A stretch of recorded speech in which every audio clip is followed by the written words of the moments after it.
இவங்களுக்கு பள்ளிக்கூடம் அப்படிங்கிற ஒரு டாஸ்க்கை கொடுத்து 12வது படிக்கிற பசங்க அப்படின்னு சொல்லியும் கூட அங்கே சில பேர் வந்து ப்ரீகேஜி படிக்கிற பசங்க மாதிரி மிஸ் மிஸ் இவன் எனக்கு கிள்ளிட்டா மிஸ் மிஸ் மிஸ் இவன் சாக் பீஸை திருடிட்டா மிஸ். முக்கியமாக கானா வினோத்துக்கு இன்னும் புரியவே இல்லை. ஐயா நீங்கள் 12th ஸ்டூடெண்ட் ஐயா, 12th ஸ்டூடெண்ட் மாதிரி பிஹேவ் பண்ணுங்கன்னு சொல்லிக்கிட்டே இருக்காங்க ஒரு பக்கம்.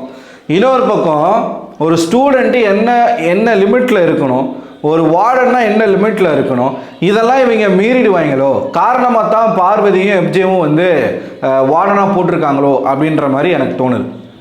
முதல்ல இந்த டாஸ்கினுடைய அடிப்படை ரூல்ஸ் என்ன அப்படிங்கிறத நம்ம பார்க்கணும். சபரியிலேருந்து சபரி, திவ்யா, சாண்ட்ரா இவங்க எல்லாருமே ஸ்டூடெண்ட்ஸ் தான். 4 டீச்சர்ஸ் இருக்காங்க. 4 டீச்சர்ஸில் ஒருத்தர் பிரசன்ட், அவர் வந்து இந்த ஸ்கூலினுடைய பிரின்சிபல் அண்ட் வந்து moral science teacher. Next Amit அவர்களுக்கு இந்த சப்ஜெக்ட் அப்படின்னு வந்து கொடுக்கல பிக் பாஸ். கொஞ்ச நேரம் வெயிட் பண்ணுங்கள் உங்களுக்கான தகவல் வரும் அப்படின்னு சொல்லியிருக்காங்க. இதில் பிரசன்ட் வந்து தன்னை ஒரு திக்குவாய் பிரின்சிபல் மாதிரியும், அமித் வந்து தன்னை ஒரு ஸ்ட்ரிக்டான டீச்சர் மாதிரியும் ஒரு கேரக்டரைஸ் பண்ணியிருக்காங்க. அண்ட் நம்ம கனி அவர்கள் வந்து தமிழ் வாத்தியார், தமிழ் ஆசிரியை.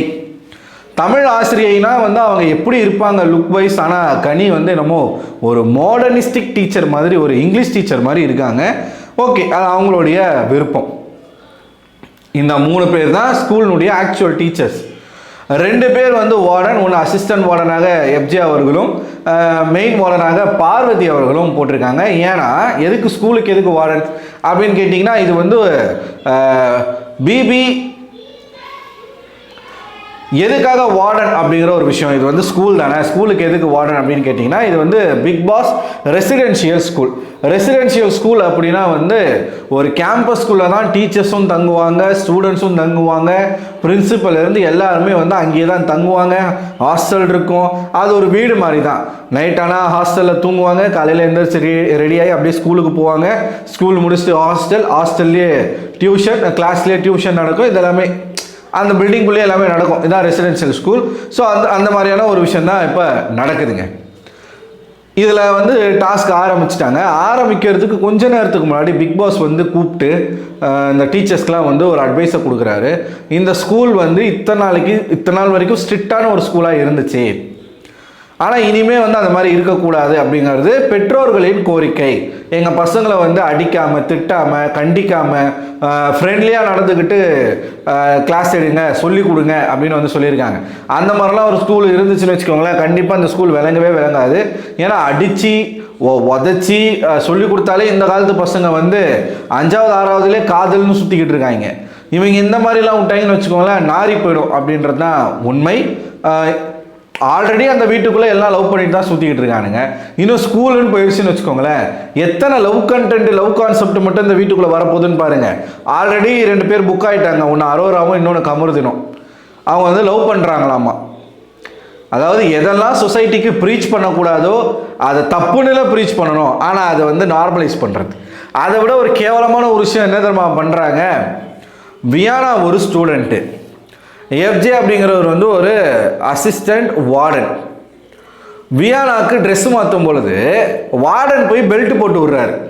யாருக்கு? ஸ்டூடெண்ட்டுக்கு. பிக் பாஸ் எப்போ கன்ஃபெஷன் ரூமுக்கு கூப்பிட்டு அந்த டாஸ்க்கு வந்து லெட்டர் கொடுத்து இது பண்ணாரு. என்னை பொறுத்த வரைக்கும் டாஸ்க் அப்பயே ஆரம்பிச்சிருச்சு. கேரக்டருக்குள்ளே நீங்கள் வந்துடணும். நான் என்ன கேட்குறேன், வியானாவுக்கு பெல்ட் போடுறதுக்கு பொண்ணுங்களே கிடையாதாங்க.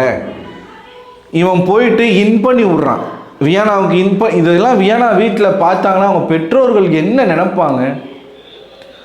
டக்கின் பண்ணி விட்றான், பெல்ட்டை மாட்டி ஓட்டை போட்டு மாட்டி இப்படி இழுக்கிறா. இப்படி இழுக்கும்போது அப்படியே காந்தக மாதிரி இழுத்துக்கிட்டு முன்னாடி போகிறா. அப்படி ஏற்கனவே தலையை பிடிச்சி அமைக்கிட்டாப்புல, கனிக்கு கழுத்துலேயே ஒரு முத்தத்தை கொடுத்துட்டாப்புல, இப்போ வார்டனாக இருக்கிறாப்புல, வார்டனுக்கும் ஸ்டூடெண்ட்டுக்கும் காதல் அப்படின்னு ஒரு விஷயத்தை இவங்க பண்ணாங்கன்னு வச்சுக்கோங்களேன், அது எவ்வளோ பெரிய சமுதாய சீர்கேடாக இருக்கும். இவங்க 2 பேரும் ஒரு பக்கம்.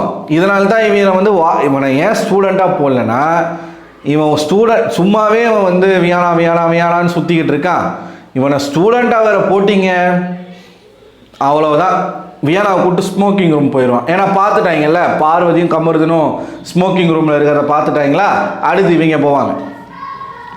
இப்போ இது ஒரு பக்கம். இன்னொரு பக்கம் ஃபீமேல் வார்டன் நம்ம பார்வதி வந்து பார்வதி தோளில் கை போட்டு பேசிக்கிட்டு இருக்காரு கமருதீன் என்கிற ஸ்டூடெண்ட்டு. இந்த ஸ்டூடெண்ட் டீச்சர் காதல் இதெல்லாம் வந்து கொஞ்ச நாளைக்கு முன்னாடி பயங்கரமான சர்ச்சைகளை கிளப்பிய பல விஷயங்கள் ஆங்காங்க அதெல்லாம் நடந்துக்கிட்டு இருக்கு. இப்போ இவங்க பிக் பாஸில் கண்ட்ரோல் இருக்கணும். ஒரு கேரக்டரில் அந்த கேரக்டருக்குன்னு ஒரு சென்சார் இருக்கணும். இதை செய்யணும், இதை செய்யக்கூடாது, இது வந்து சொசைட்டியில் இப்படி ரிப்ளிகேட் ஆகும், அது தப்பு, அதை பண்ணக்கூடாது, நல்ல விஷயங்களை சொல்லணும். ஸ்கூல்னால் லவ் மட்டும் தான் இருக்கணுமா? என் கேள்வி அதான். ஜாலியாக இருங்க, ஃபன் பண்ணுங்க, டாஸ்க் விளையாடுங்க, கேம் விளையாடுங்க, கலாச்சிக்கோங்க, ஒருத்தர் மாற்றி. ஸ்கூலில் எவ்வளோ விஷயங்கள் இருக்கே. நட்பு, காதலை விட புனிதமானது நட்பு. அந்த நட்பினுடைய ஆழத்தை காட்டுங்க. ஸ்கூலில் கிடைக்கிற ஃப்ரெண்ட்ஷிப் மாதிரி எங்கேயுமே கிடைக்காது. அப்படி ஒரு ஃப்ரெண்ட்ஷிப் கேங்கை உருவாக்கு. ஜாலியாக ஆடு, ஜாலியாக பாடு. அதுவும் இந்த சென்சி கிட்ஸ்லாம் வேற மாதிரி ஸ்கூல்லேயே பார்ட்டி பண்ணுறானுங்க, பப்புக்கு போகிறானுங்க, எல்லா கன்றாவையும் பண்ணுறானுங்க. அந்த மாதிரிலாம் பண்ண தேவையில்ல. பார்ட்டி பண்ணலாம், ஜாலி இருக்கு, ஜாலியாக பண்ணலாம். அது ஹாஸ்டல் தானே, ஹாஸ்டலில் நீங்கள் ஜாலியாக பசங்களாம் சேர்ந்து, ஏன்னா இது 24 hours டாஸ்க் நடக்குமா.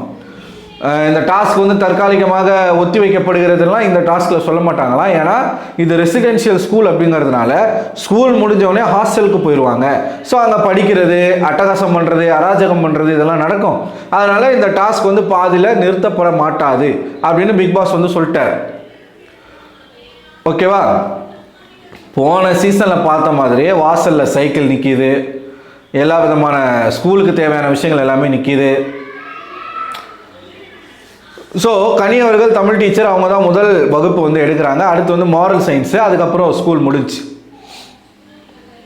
இதில் பார்வதிக்கும் எப்ஜேவுக்கும் என்ன ரோல் அப்படின்னு பார்த்தீங்கன்னா, அந்த ஸ்டூடெண்ட்ஸை எழுப்பி அவங்கள கிளப்பி பல்லு விளக்க வச்சு, குளிக்க வச்சு, ட்ரெஸ்ஸை மாற்ற வச்சு, சாப்பாடு சமைச்சு, அந்த சாப்பாட்டை கட்டி கொடுத்து, ஸ்கூலில் கிளாஸ் ரூம் வாசல் வரைக்கும் கொண்டு போய் விட்டுட்டு வர வேண்டிய பொறுப்பு இந்த வார்டன்ஸ்னுடையது. டீச்சர்ஸ் ஒரு டீமா, வார்டன்ஸ் ஒரு டீமா. வார்டன்ஸ் தான் ஸ்டூடெண்ட்ஸ்க்கு சமைக்கணும். யார் சமைக்க போகிறது? பார்வதி மற்றும் எப்ஜே. ஸோ இது என்னெல்லாம் இவங்க பண்ண காத்துக்கிட்டு இருக்காங்க அப்படிங்கிறத பார்க்குறதுக்கே நமக்கு பயமாக இருக்குது, சீரியஸாக பயமாக இருக்குது. ஸோ இந்த டாஸ்க் இப்போ ஆரம்பித்து கனி அவர்கள் கிளாஸ் எடுத்துக்கிட்டு இருக்காங்க. ஏற்கனவே பார்த்தீங்கன்னா 2வது 3வது ப்ரோமோ ஆல்ரெடி நம்ம அதை பேசியிருக்கோம்.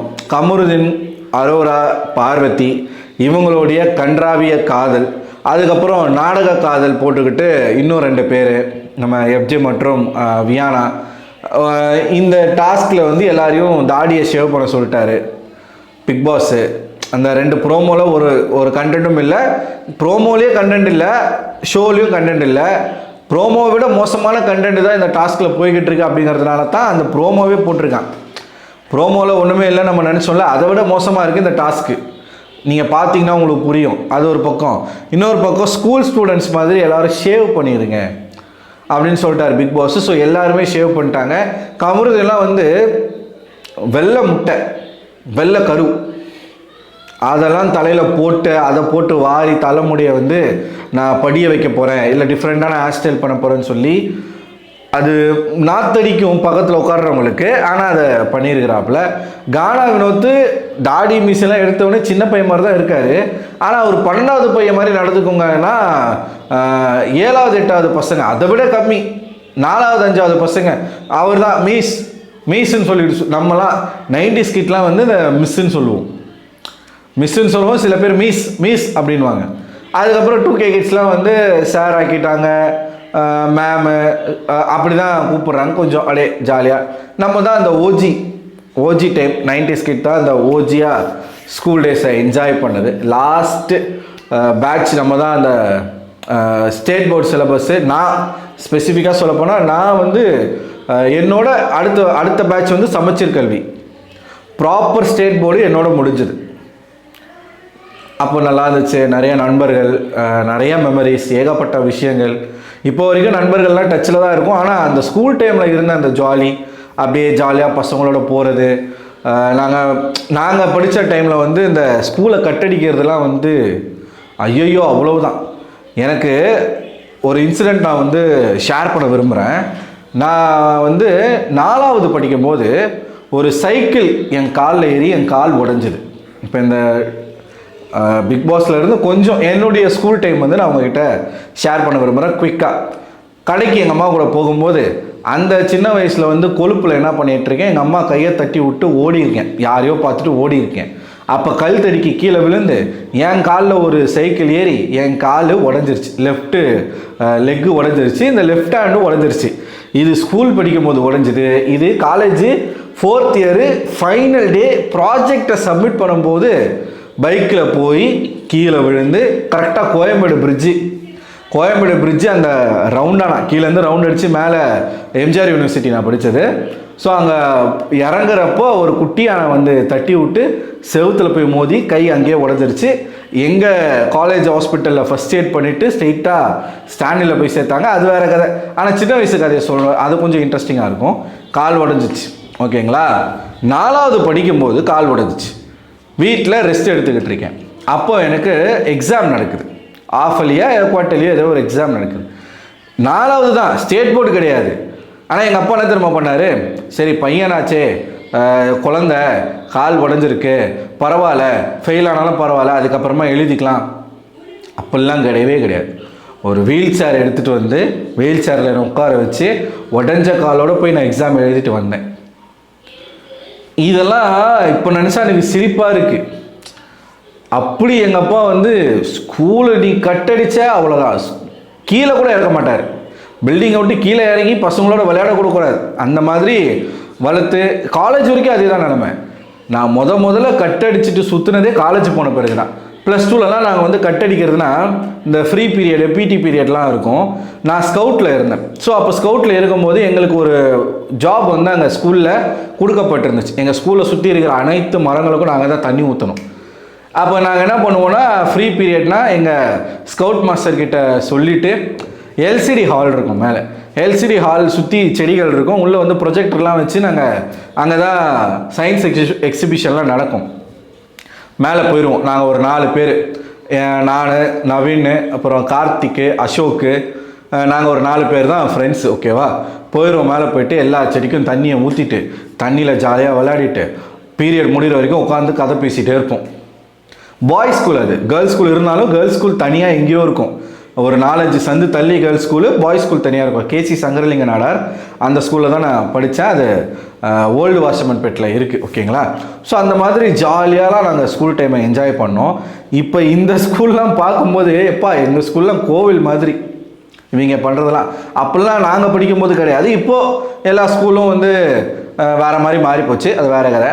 ஸோ நான் எங்கெங்கேயோ போயிட்டேன்னு நினைக்கிறேன். ஓகே, ஓல்டு மெமரிஸ் அப்பப்போ வந்துட்டு போகுது. ஸோ நீங்கள் இவங்க பண்ணக்கூடிய இந்த விஷயங்கள்லாம் பார்த்தா உங்களுக்கு என்ன தோணுது? உங்களுடைய கருத்துக்களை கமெண்ட் பாக்ஸில் கமெண்ட் பண்ணுங்கள். அண்ட் உங்களுடைய ஸ்கூல் மெமரிஸ் சுவாரஸ்யமாக ஏதாவது ஒரு விஷயம் இருந்துச்சுன்னா அதையும் கமெண்ட் செக்ஷனில் கமெண்ட் பண்ணுங்கள். அடுத்த ஒரு வீடியோவில் உங்களை சந்திக்கிறேன். அதுவரை உங்களிடமிருந்து விடைபெறுவது நான் அரவிந்தன்.